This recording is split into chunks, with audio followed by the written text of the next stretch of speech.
Hello and welcome to episode 309 of the Smash Accept podcast. I'm your host, Michael Royer. You can find me on Twitter at DynastyDad FF. It is Combine Week. We're super excited to talk about rookies in the next couple of shows. But Snoog and I have been doing some research. We've been in startups and just seeing absolutely crazy value on these Dynasty veteran wide receivers. There's nobody better to talk about vets. There's nobody better to talk about winning than my main man, Snoog. How you doing, brother?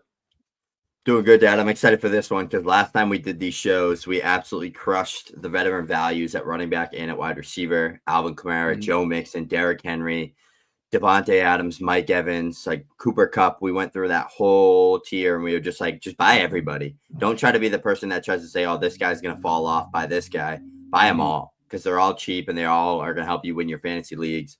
And it did. So it paid off. Now we're going to jump into this year's and talk about some of the vets to buy, because during the offseason is the best time to acquire vets because nobody wants them. Everybody wants rookie picks.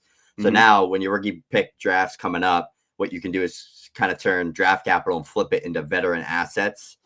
Because after the rookie draft and after free agency, the veterans are safe. Like they're pretty good to go. A lot of them will get contracts and stuff. Then you can kind of figure out what you want to do with them. So let's jump into this one, to our first guy here.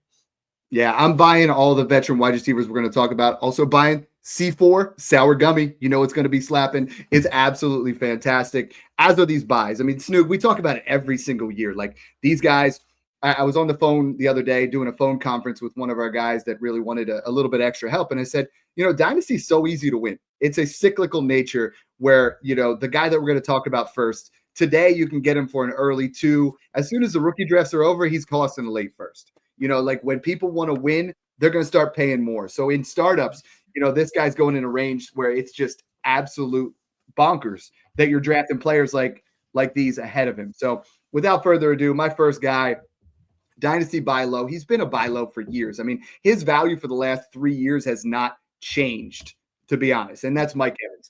This past year in 14 games, 110 targets, 74 receptions, over the 1,000-yard mark for the 11th time. 13.9 yards per reception, 11 touchdowns. He's back. Like he's had one season where he's finished outside the top 15. It's locked and loaded. And unlike a lot of guys, what we're talking about this time of year in Dynasty, he's safe. I mean, he has potentially Godwin might leave, and he has a stable quarterback in Baker Mayfield. Snoog, before we get to the trades, I mean, I'm pulling this up on KTC, and he's in the same tier as the 201, Jaden Reed, Jerry Jeudy, Sam Darnold, Ricky Pearsall. If you're contending, would you prefer any of these guys over Mike Evans? And even if you're rebuilding, aside from the 201, I'm not touching any of them over Mike Evans. Yeah, Mike Evans is a fun one. Like, you want to talk about a first ballot Hall of Famer. You already mentioned it. 11 straight seasons with 1,000+ yards. Finished outside the top 21 time in his whole career in 11 seasons. He's consistently giving you top 15, top 10, top 8, top 12 production at the wide receiver position. 31 years old, but man, he had a damn near career year last year, and he was damn near pacing a career year this year, but he missed like 3 or 4 or 5 games with a hamstring injury. He was going well over 1,300 yards this year. The Baker Mike Evans connection's going nowhere. Chris Godwin's coming off a season-ending leg injury. Jalen McMillan's emerging, but he's not a volume guy. He's more of that deep threat target touchdown guy.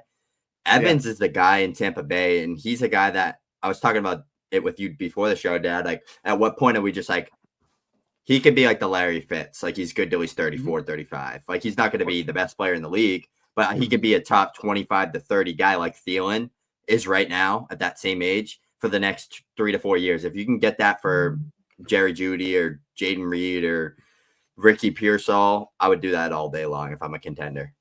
And the thing is, he's 31 years old, so I get that. But what you got to look at is, and check it out on playerprofiler.com. Honestly, we packaged up with them where if you guys use code SMASH, you're going to get 25% off their elite level program or their fast draft. They're doing rookie drafts on their fast drafts. Check them out. Go over there and hit code SMASH, 25%. You're going to get $25 matched on what you guys are actually doing.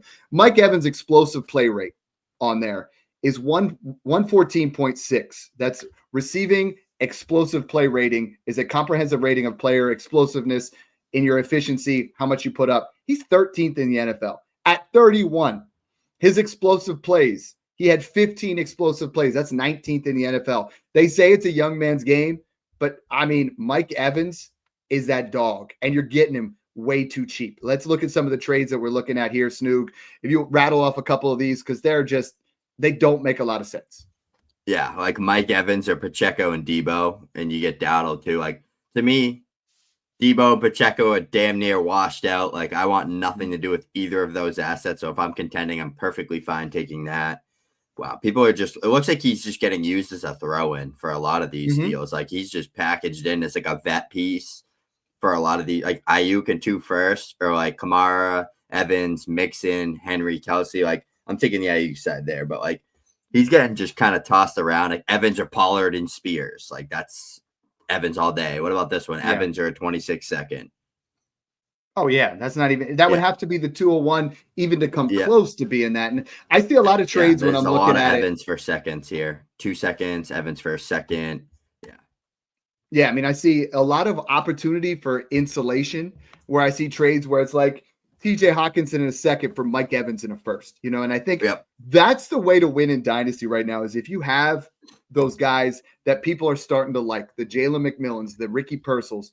If you trade Ricky Purcell in a second for Mike Evans in a first because people are starting to get that vibe that he's in there, or if you could, I think right now you could trade a running back that's you and I are kind of selling like a Kyron Williams for Mike Evans in what's perceived a late first, and all of a sudden you're going to get the production and you're going to get the pick.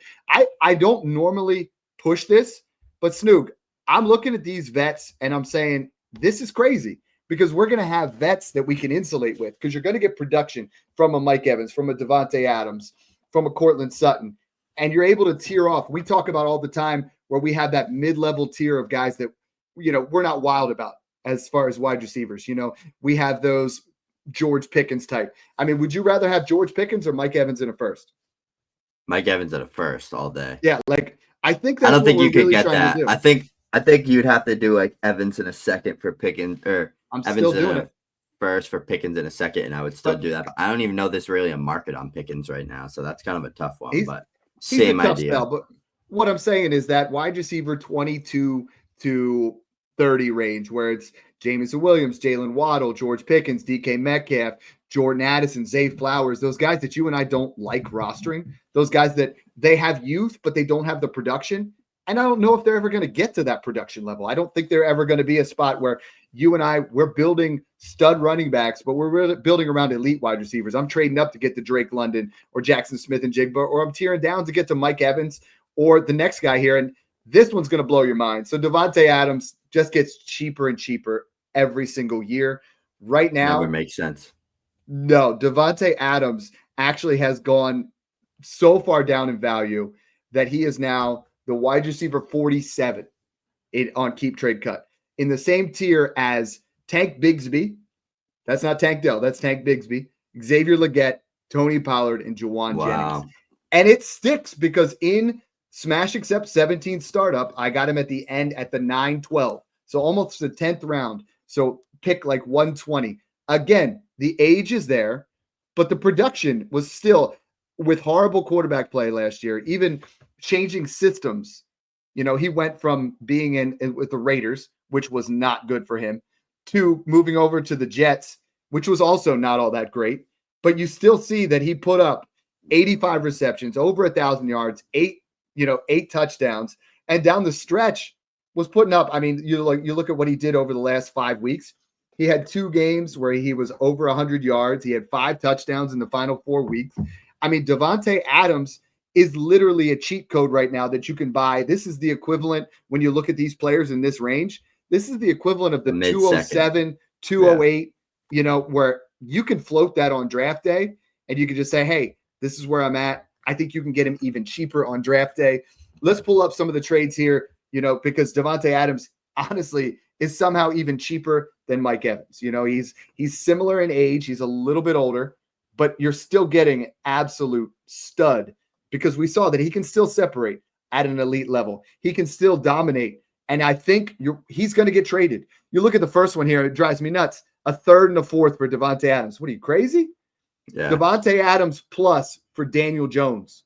James Conner and a 1st for Davante Adams. That's wild. Don't do that. Yeah. I'm seeing here. They're all random seconds. Second for him. Yeah. Kincaid for him. Adams in a 25-second for JMO, Leggett in a 25-second for Adams. These are all trades that I'm very confident you can make in your dynasty league. A second for Adams, 2 seconds for I'm sure like Blake Corum a second. Like, yeah, these are all trades that you could definitely get done, especially if someone's like going to try to attempt a rebuild. If that second's in that mid range, Ferguson in a second. These guys are all roster cloggers to me, and they have value, but they're all roster cloggers. They're not going to do anything for your fantasy teams. Coker and Mims for I'm just this is more of the market that you're going to probably see for Adams, like Marv and Adams from Amon-Ra St. Brown. That one's interesting. I guarantee you that one could end up being close if Marv breaks out this year. I'd confidently take the Marv side over that because that's a free wide receiver 1 and Davante Adams for the next year or two. This is a guy, though, that hasn't finished. He's paced the top 10 wide receiver every single year since 2016, and he's played on 3 different teams with different quarterbacks, different coaches. You want to talk about someone who's situation-proof, quarterback-proof, gets the job done every time he steps on the field. He's still one of the best wide receivers from a pure talent standpoint in the NFL, even though he's 32 years old.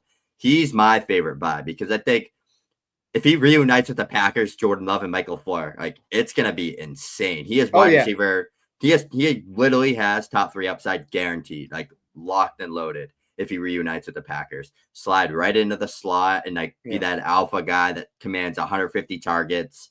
He's a guy that's paced 1,000+ yards the past 7 seasons. Touchdown scoring machine, elite nuanced route runner. Yards per route run numbers are always great. He was starting to really heat up with Aaron Rodgers last year, and they were literally playing pickup yard football out there. Like they had no coach, no scheme, no offense. He was competing with Garrett Wilson, and he was on fire. You could tell he had to knock some rust off and get used to playing with A-Rod again, but they got right back on the same page there, and it was scary. So I'm excited. He's going to get a big contract to go play somewhere. The Jets aren't going to keep him. I doubt it, and he's going to be a stud. So he's definitely my favorite buy. I'd probably give up like the 204 to 205 at most because I don't think you have to give up more than that. The whole point of this is buying low. We're not telling you to just go buy them if you have to give up a first. No one's doing that for veterans. So don't buy high on veterans. You buy low on veterans. We're not paying a premium. We're not saying if you're rebuilding, go buy Davante Adams. We're saying now is the time that his value is at an all-time low. He's going to be someone that you can really you can plug in at the value that he is right now, pick him up as your wide receiver 3. I'm seeing some trades here where it's like I saw Xavier Leggett in a 26 first for Davante Adams in a 27 first. I love that because you're doing 2 things there. You're taking, even if you have like the 112 this year and you make Xavier Leggett in the 112 for Davante in a 27 first, those 27 firsts are going to increase in value. They're going to go up as soon as the draft's over, and you're going to have a better class in 2027. And then you're going to get production from Davante Adams for 2 years, which is just fantastic. I mean, he goes to the right spot. We're going to love it. Next guy I want to talk about here is Chris Godwin. Chris Godwin right now, honestly, you can't boo Chris Godwin. I wanted to do Tyreek Hill next. It fits better. Well, Chris Godwin right now, if you look at what he was better than Tyreek Hill this past year. I don't care what anybody says. He was way better, and so at the time of his injury, he was at the point where he was leading the NFL in the following categories: receptions, 50, first downs, 30, yards after the catch, 324, touchdowns, 5, second in receiving percentage at 81.1, third in receiving yards at 511. You're getting an insane value discount because of the injury. His injury, I know it looked gross at first, but he is going to be back by training camp. And right now he's going at wide receiver 41. Okay. Wide receiver 41, you're getting Josh Downs, Keon Coleman, Khalil Shakir, Zach Charbonnet, Brian Robinson. Like, this is not, I prefer Downs over him, but the rest of this list, Chris Godwin, only 28 years old, is just free money. Like, where you're getting him in startups, he is going extremely late, like way past where he should be going. Keon Coleman's not it. Let's just be honest. The Bills are going to draft another wide receiver. He's going to be fine on the outside. Khalil Shakir, he's not it as well. He's good yards after the catch. He's going to be a nice security blanket, but there's no upside that's going to win you your week. Zach Charbonnet, it's not going to happen unless Kenneth Walker's injured. Brian Robinson's going to get replaced. I mean, I even saw a couple people saying that the Commanders are trying to trade up for Junty, which, oh my gosh, If you guys didn't check out, Snoog and I both have a thread out there on Junty. Man, if he would go to the Commanders, him and Eckler, and he gets to learn from one of the best. Oh man, I can't even. Be awesome. Woo! It's too early on a Monday to get this excited. So let's look at some of the trades here with Chris Godwin, because I know you're not big on Chris Godwin, but the values are definitely there. Let's start pulling up some of the trades here we have on Dynasty Data Lab. If you guys do not have anything with Dynasty Data Lab, you've got to check them out. They have a fantastic product. You guys check them, see what they have. You can see trades, you can do startups. But I mean, there's some on here where you have 112 for Chris Godwin in a random second. I think that's about the max I would even consider. I don't want to trade any first. I would rather do something like, where we look at Chris Godwin and like Chuba Hubbard, or the 25 first, 25 second, and Will Shipley. This is the time of year, Snoog, where if you're doing it right, like we teach in the Patreon, is you are playing with direction. So in this particular trade, give me the first and second if I'm rebuilding. But if I could buy Chuba and Godwin, I'm all for it. What do you got? Yeah, I like this one. Like, you could get like something like this. So this is kind of like that reverse volatility trade in a way where you're flipping Zay Flowers into a Brandon Ayuk, and then flipping, getting off a Ramondre Stevenson into a Chris Godwin. That's a good move. I like getting Godwin for Debo. I like that. Getting Godwin and Bucky for Brees. That's not a bad one, especially if you need a 2-for-1 deal. You're still getting a top 7, top 6 dynasty running back and vet producer that's going to be a wide receiver too if he's healthy and ready to go. Let's see. A lot of these are more like, again, throw-in type deal. 2 seconds, 80 Mitchell for Henry and Godwin. That's probably projected. That's probably the 201 in 2025. Smashing that side. Like, that's what I'm saying. People want these vets gone. Like Dowdle, Jonnu, and that's the third for him. Like, these are the type of moves that you want to do to get a Chris Godwin. It seems like all these vets are all over the place, but like Ben Sinnott in a second and a third and a fourth for Godwin. These are all like really, really solid moves. Ben Sinnott in another second. So yeah, he's kind of in that like decently valuable dynasty player plus a second range, like mid to late second. I'd be comfortable paying like the 207 to 208 for him. I'm not gonna lie, I am a little worried about him because he's had a plethora of leg injuries that ended his season. He's already not fast to begin with. He already has no juice to begin with. He's kind of more of just that like physical slot. We saw with Juju Smith what happened when he had all these knee injuries. He washed out real quick. So Godwin is one of the ones that I'm buying only under certain circumstances, is if I can get him for a late second. If I have to give up the 203, 204, 205, 206, give me Davante Adams, Mike Evans, even like going after like a Calvin Ridley instead, because I really do worry. I don't care if they get a season-ending injury and they're 24, 25, 26 years old. He's 29 years old. He tore his ACL, ended his season, had a torn hamstring, I think, and now he has this broken leg or whatever the injury was that he has. Just a little concerning, but the price is baked into the cost of why you're getting him for cheaper. Yeah. The ACL was in 21, and then in 24, he has a dislocated left ankle in week 7. The other one, the hamstring injury, he missed 2 games. So that's not one where we're really just I thought he tore in there. No. I thought he tore his hamstring and ACL. Nope. It was a hamstring strain / pull, missed 2 games. So there's a big difference there between if he tore it or not. And again, what we're trying to do here is like, I think in the rookie draft, you could even trade, you could get Godwin and a 26 second for the 206 and a 26 third. You know what I mean? And you stay in the class, you stay in the same area. Not saying you go ahead and overpay, but the value on these guys, I mean, right, you said it best, is the value. You can mix this together, right? So if you have Drake London, Justin Jefferson, CeeDee Lamb, and your wide receiver core is elite, at the 208, you might not need, an upside shot there. You need a Chris Godwin to fill in. At right now, where we're looking at on the next guy, you should be able to buy for a third, according to trade values. And Stefon Diggs, again, I know coming off an injury, but ranked wide receiver 70 on Keep Trade Cut, in the same range as Rico Dowdle, Wan'Dale Robinson, and Tyler Algiers and Hollywood Brown. This is one where the day that he signs somewhere, which he will, worst case scenario is he comes back to the Texans. Best case scenario is he signs with an absolute contender and is a wide receiver 2 somewhere. And I think he still has that in his range of outcomes. So many people are down on Stefon Diggs. The trades that we have for him are honestly like you could get him for a pair of 3s. I'm seeing some trades here. I got a guy here. There's a guy that traded a 26th, 3rd, and 5th. There's Godwin and a 26th second for the 212. There's Diggs in a second for, an earlier second. Brian Robinson in a 3rd for Diggs and a 1st. Diggs in a second for Debo. I mean, these are kind of like what happens if Diggs doesn't come back? All right, then you got a second for Debo, and that's what he's worth. And that's the kind of deals that you want to be making right now when you insulate on these players. Jamison Williams and a 3rd for Diggs and a 1st. I think that's a deal I make all the time. Calvin Ridley for Diggs and a 3rd. We're going to get to Ridley because I think he's a buy as well. Here's one that's interesting.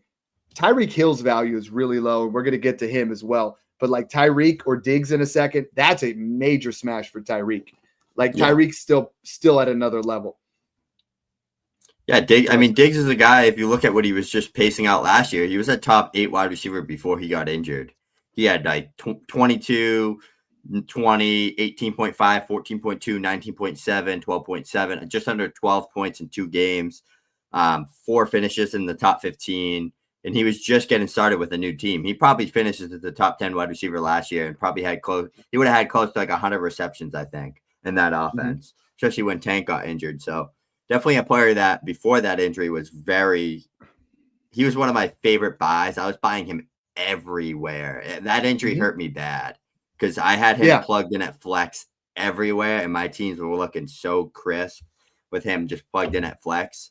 So definitely somebody that I hope he bounces back from the ACL tear, and I hope I don't know what to think. I hope he comes back to the Texans on a cheap deal, but I also don't know if he's going to go test his value elsewhere and see where he can go. But the Packers would be a good spot for him. There's some good spots for him where he could kind of come in and be the guy right away, that veteran guy.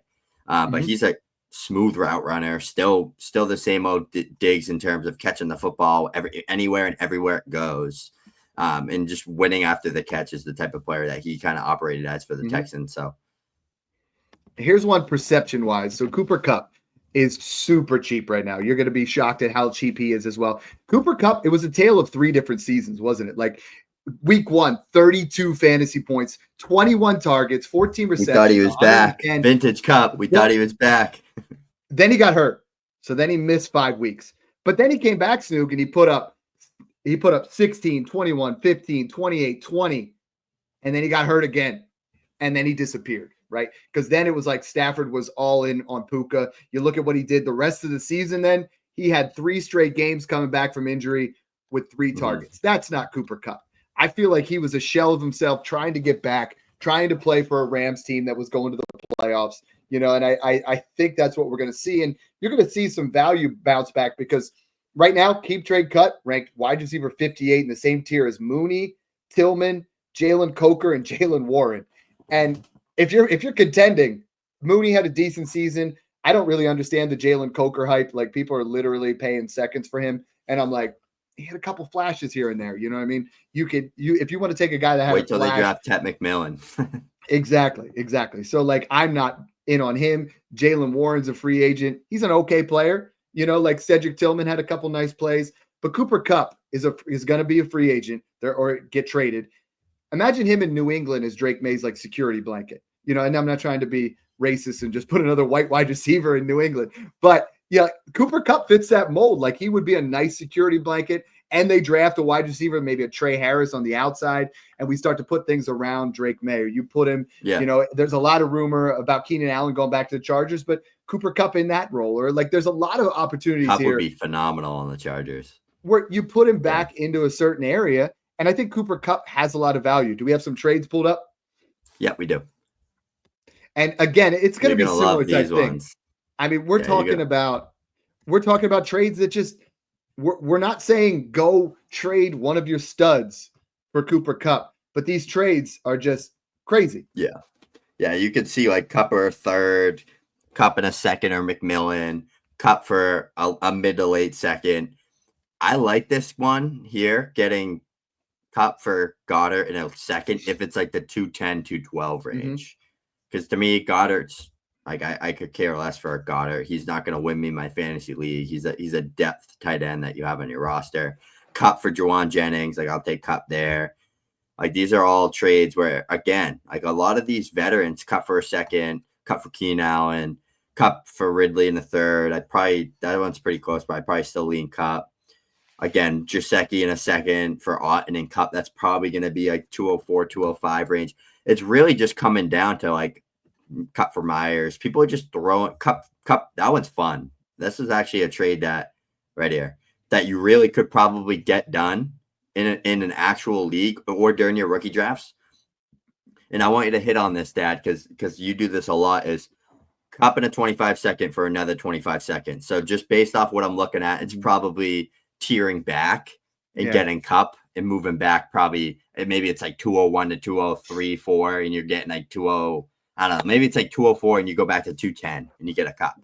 Because 201, 202, 203 are really stacked in this class, so you're probably not going to get, like, that would be a tough one. But like, tell us about something like this, like a Kupp, a Diggs, a Godwin. Like, how are you approaching getting those guys through the draft through tier backs? If you're a contender, the last wide receiver I want to draft is my wide receiver 5 and Trey Harris. Like the rest of them, I think we're really taking. So if he goes at 204, you trade 205 for 212 and get Cooper Kupp, and I think that's even a real possibility. You kind of move that yourself back into a spot where now you're getting a wide receiver and you're insulating that pick where it's like, okay, now I have a production wide receiver and now I have another pick that I can play with.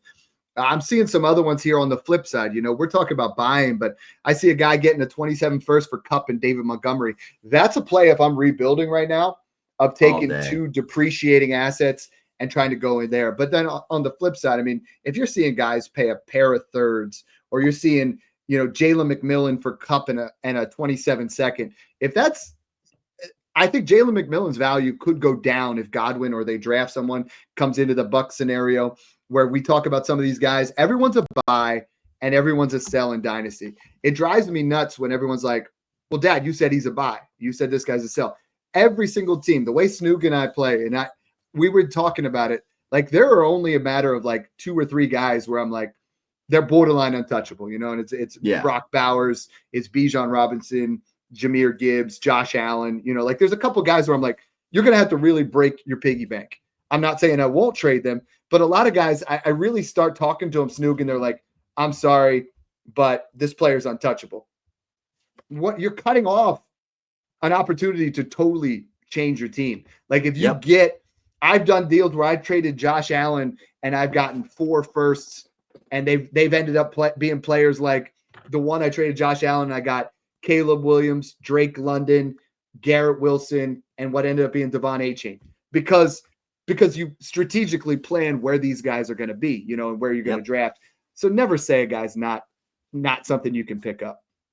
Yep. One I think you're going to like here is Tennessee's going to get a new quarterback. Calvin Ridley and even Nick Westbrook-Akine. Nick Westbrook-Akine is the wide receiver 105, and he had 7 touchdowns in 8 games. Yeah. Calvin Ridley is now in the same tier as Christian Watson, Demario Douglas, Javonte Williams, Dontavian Wicks. I think if you're contending, man, he has a lot of upside this year. Like he flashed, but you could tell there was opportunities there where like Will Levis just sucked so bad that, you know, he was getting open, but it wasn't there. And I think being off from football for about a year and a half, I think he preserved the legs a little bit. He had a couple games last year where he looked like he had some juice. Like he looks like he does. At this value is going to pop. And he's, I believe, 29, but you're talking about no major injuries. We're just talking about the gambling kind of was a side rail. Imagine if they get Cam Ward, and Cam Ward, who has a big time arm. He's a big buy for me. He could be a top 15 wide receiver in 2025. Yeah. He's an elite route runner. He still has juice. He still has that short area quickness. He can still win downfield. The thing that I love most about a Calvin Ridley is when you get up in that 27, 28, 29, 30 range and you leave and go to another team, that's usually the death of players. Unless you're like, QB proof. I'm gonna produce no matter what. I'm a stud. I'm a top end type talent. Not saying that he necessarily is, but he played for the Jags and the Titans, two completely different offenses, two completely different schemes, and put up 1,000 yards in back-to-back seasons. This past year with the Titans, he had like Mason Rudolph, Will Levis, horrible quarterback play. The Titans are going to do everything they can to take a quarterback or some type of position that's not going to affect Calvin Ridley in a negative way. Mm-hmm. They're not going to go get Tet. They're not taking a first-round wide receiver. They're maybe take one on day 2. And it's probably going to be like a guy that plays the opposite of how Calvin Ridley plays. So for me, Calvin Ridley, like coming out of that gambling situation that he went through, missing like 2 years of football, basically coming out first year back, wide receiver 18 finish, next year, wide receiver 28 finish. Mm-hmm. Like that's impressive to me for a guy like Calvin Ridley, for how cheap you can get him. It's funny because I really think Jerry Jeudy is going to be like a Calvin Ridley. Like I think they're very similar. They win in similar ways. They play extremely similar. Their metrics are spot on, both like 6'1", 190. So I think it's funny because those route runners typically last longer. So I wouldn't be surprised if Ridley's like 32, 33, 34 years old and he's still around. He's still producing 80 receptions, 900 yards, 6. Like you can get that for early third, 301 to 303, maybe 2/3. Like that's the type of player that I'm buying into. And as you can see, if we jump into some of these trades here, Jaylen Warren in a third of Calvin Ridley right away, Dad, smashing the Calvin Ridley side. And I know Ridley, you are. For Russell Wilson in a 4-point super flex. Russell Wilson's probably a luxury QB5, you know, like I'm looking at almost all these trades straight up for a third, like cash in on rookie fever. You know, I see a couple here was like, looks like a late first, you know, somewhere where you're just moving back. If you're in a flat tier, when you move back from 110 to 112 for, you know, add Calvin Ridley in there, I have no problem with people will pay that too. I've seen people pay in good competitive leagues. I've seen people pay pretty hefty pay-ups just to go up 2-3 spots. Because right now it seems like there's a flat tier after Junty all the way until like friggin' 111. Mm-hmm. I promise you it's going to be so different. Even after this week, it's going to be different. Mm-hmm. That's how overreactionary the Dynasty community is. It's going to be, all it takes is Travion Henderson to go out there, run a 4.35 and test out the gym. And then Caleb Johnson runs a 4.4, comes in at 225 pounds, and Amari Hampton has a 40-inch vertical and runs a 4.45. Then right away, and then Judkins goes out there and runs like a 4.45, 4.50, and like runs way faster than people think. Right away, everyone's going to say, yep, we knew it about that running back class. We knew they were all this good. They're all in that top 6 range. And then all it takes is like Emeka Egbuka, even though I guarantee you he doesn't do this, but some people do believe out there that he's going to run like a 4.6 or like a 4.58, like slow. No. I could see people that. I could see people fading him right away and saying he's not a first-round talent. He's not this, he's not that. And like then there's tiers that start creating themselves, and then you can kind of bounce through the tiers. And then after the draft capital speaks for a lot, and landing spots speak for a lot. So don't think you know everything now. If you could go from 110 to 112 and get a Calvin Ridley today, I would be confident doing that. I really would be. So that's the type of thing I'm thinking. But like I saw Calvin Ridley in a 25 second for a 25 second. It's another one of those probably moving back 6 spots and getting Ridley. Yeah. The unofficial time for Emeka Egbuka at Ohio State for what he was doing there was 4.38. So if he runs in the 4.5, like a 4.4, 4.45 if he's in my prediction. If he's in the 4.4s, that's going to be really good for him. 4.5 is fast. That's what CeeDee Lamb run. Like that's like if you run like a 4.50, 4.52, like that's like a great, like perfect. Not everyone's a 4.21 Xavier Worthy. Not everyone's good at running a 40 either. Calvin Ridley was good value. Keenan Allen is great value. He is wide receiver 77 on Keep Trade Cut. Now, I know he's 32 years old, but Snoog, he still had 70-plus receptions, 800-plus yards, 7 touchdowns, red zone marvel, and the Bears offense, everybody makes the damn excuse for Rome Odunze, but no one makes excuses for saying Keenan Allen outproduced him at 31 years old. He's gone, in my opinion. He said he would like to go back to the Chargers. We said Kupp going back. Damn, Keenan Allen back to the Chargers? You're looking at possibly 100-plus receptions, even at his age. He is a nuanced receiver, a route runner like Davante Adams. They're still 2 of the best route runners in the game. And right now he's in the same tier as Chigakonkwo, Will Levis, Roshan Johnson, and Brenton Strange. What? Like, I just drafted him. You're gonna. I mean, my Smash Accept 17 is beyond. It's a very weird build. I'm not gonna lie, because I accumulated 11 first, but I took Keenan Allen in the 15th round at 15-12. Wow. I got Davante Adams at the 9-11 and Keenan Allen at the 15-12, just because I think they're going to increase in value. You know, and by the way, I'm on the clock there, so we'll talk about that soon. That's really solid too, because you're just trying to hit on a guy that can give you 12 to 15 points when you plug him in, and Keenan Allen is getting you that 10 out of 10 times if he's playing. At that 15th range, you're looking at Hunter Henry, Chigakonkwo, Wan'Dale Robinson, Rico Dowdle, Rashad Bateman, Ray Davis. You know, so it's like he's going to score you points. The other guy in that area, this is one I really want to talk about. Courland Sutton, I took at the 9-11. So Courland Sutton's 29 years old, but he is the man in Denver. Like, they got a quarterback, and Courland Sutton just reached new levels. You know, like, this was his best year yet. He was unbelievable. He was always a contested catch guy, but they were using him properly. They were, you know, he was well over 1,000 yards. I think Courland Sutton at the wide receiver 44, given his age, I mean, he's in there with Michael Pittman Jr., your favorite wide receiver, Brian Robinson, my favorite running back, Isaiah Likely, and Kyle Pitts, which, I mean, like, the Kyle Pitts thing, whatever. I just don't ever want him on my team. I feel like he's become a value now. But, I mean, I don't want any of this. Give me Courland Sutton. Give me production. He was a wide receiver 1 this year. I think he's going to be a nice wide receiver 2. And at your cost, do you have some trades there? Yep. Trades pulled up for Sutton. Because the like Keenan Allen ones, it wasn't even worth pulling up. It was like fourths and thirds all across the board. Yeah. Sutton, here we go. Good value.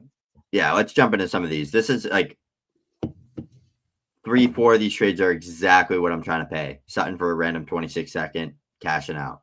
Sutton for a 25 second and 25 third. If those thirds and seconds are like 210 to 212, 310 to 312, sign me up. Warren and Sutton for another 25 second and a 26 third, sign me up. Like, this is where I'm not paying. I'm not paying 2 seconds for him. I'm not paying a first for him. I would like to do some type of trade where it's like Sutton plus for Debo, like getting off of Debo, or like getting off of Chase Brown and Downs for Sutton and Jacobs. That's a trade that I would love to do. What's the most you'd be willing to pay for him? Where I took him in the draft was the 211. I would pay the 208 if it was like I needed a good wide receiver 3. But I see some of the trades on the board there. Yeah. But I mean, George Pickens, Geno Smith, and Jacoby Myers for Courland Sutton in the first. There. You know what I mean? Like, you're taking George Pickens for the first, and then you're, you know, polishing it up with some of them. I like Jacoby Myers, so he's not a turd sandwich, but, you know, you can get a second and a third for Jaylen Warren and Courland Sutton. I'm fine with that. You know, like, this one I start to worry about, depending on where it is Rico Dowdle in a first for Connor and Sutton. I really worry about guys that trade for 2 depreciating assets like Connor and Sutton. We're talking about buying them on the cheap, but trading for them with your 25 first feels like sometimes it's a desperation to continue to be mediocre. And Snoog and I teach top 3, bottom 3. But if you can get an area where you can take Zay Flowers and get a 26 first plus Courland Sutton, I'm doing that, because you're going to get better production from Courland Sutton than you will Zay Flowers. And that first could be worth more than Zay Flowers next year. And I think that's really the one point that we're really trying to hammer home is you're going to get a lot of really good value if you do those things. I have Terry McLaurin on here. I just want to mention briefly before we go to the last guy. Terry McLaurin's in the same tier as Pickens, Henry, Chuba, and Hawkinson. Now, I love Terry McLaurin, but I think his value has reached a point where at this point, I might take all 4 of these guys over him or very close. He's another one of those. He's a buy and he's a sell, like we talk about, both. Right? Like, jump into some of these trades super quick here. But I'd probably consider taking him over Pickens if I'm a contender. But the other guys, no. But like, here's what we're talking about here, though. Like, it's Terry in a first for DeMont in 2 seconds. That I would smash the Terry side. I'm not paying a first for Terry in a second. I'd pay like the 112, 201-ish for him. 112's the number. Yeah. But like 112's this the is max. where we're saying he's a buy-in, he's a sell. So like I'm paying Jaden Reed and Tracy for him, but I'm not paying I'm not giving up Lad for him in a second, even if that's 201. No. I'm not doing this. This is interesting actually. JSN for Tyreek and Terry. Like that's like if I'm going all in, but like Coker and it's probably early to mid second, I'm paying that all day. Mm-hmm. Like these are the type of trades that we talk about where in one QB you can turn Jordan Love and Terry and some change. Like that could be a trade if you have like 3 good quarterbacks.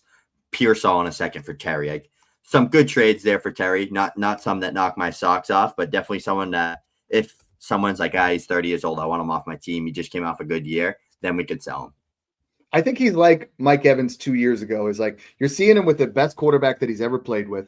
He's always been a 1,000-yard receiver. But if you buy him for the 112 today, guess what he's worth next year? Probably the 112 again, because he's going to pace over 1,000 yards, 7 or 8 touchdowns. And then next year, like we say that, right? Like James Conner's been worth a second for 3 years straight. Mike Evans has been worth the 112 for 3 years straight. And I think we're starting to see that area of Terry McLaurin's career. The last one, Snoog. My favorite.